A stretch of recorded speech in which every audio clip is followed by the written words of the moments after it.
اعوذ باللہ السمیع العلیم من الشیطان الرجیم، بسم اللہ الرحمن الرحیم۔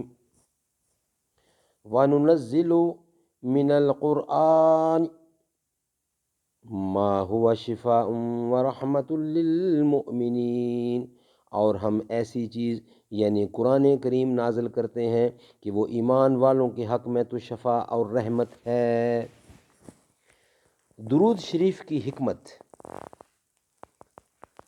تمام انسانوں پر اور خاص کر ان بندوں پر جن کو کسی نبی کی ہدایت اور تعلیم سے ایمان نصیب ہو، اللہ تبارک و تعالیٰ کے بعد سب سے بڑا احسان اس نبی اور رسول کا ہوتا ہے جس کے ذریعے ان کو ایمان ملا ہو۔ اور ظاہر ہے کہ امت محمدیہ صلی اللہ علیہ وسلم کو ایمان کی دولت اللہ تبارک و تعالیٰ کے آخری نبی حضرت محمد رسول اللہ کے واسطے سے ملی ہے۔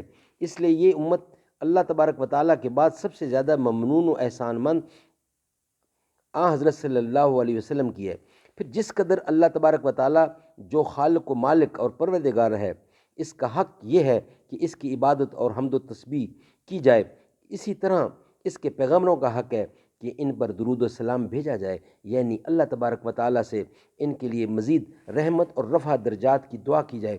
درود و سلام کا مطلب یہی ہوتا ہے کہ یہ دراصل ان محسنوں کی بارگاہ میں عقیدت و محبت کا ہدیہ ہے، وفاداری اور انکساری کا نذرانہ اور ممنونیت و شکر گزاری کا اظہار ہوتا ہے، ورنہ ظاہر ہے کہ ان کو ہماری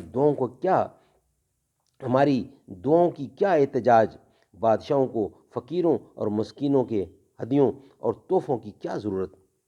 تاہم اس میں شبہ نہیں کہ اللہ تبارک و تعالی ہمارا یہ تحفہ بھی ان کی خدمت میں پہنچاتا ہے، اور ہماری اس دعا و التجا کے حساب میں بھی ان پر اللہ تبارک و تعالی کے الطاف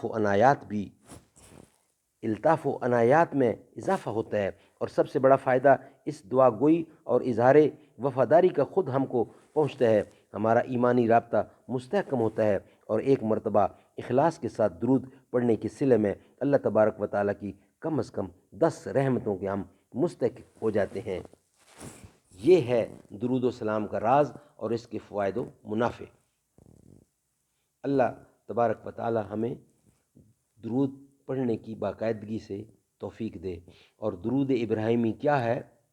اللہم صلی علی محمد وعلی آل محمد کما صلیت علی ابراہیم وعلی آل ابراہیم انک حمید مجید۔ اللہم بارک علی محمد وعلی آل محمد کما بارکت علی ابراہیم وعلی آل ابراہیم انک حمید مجید۔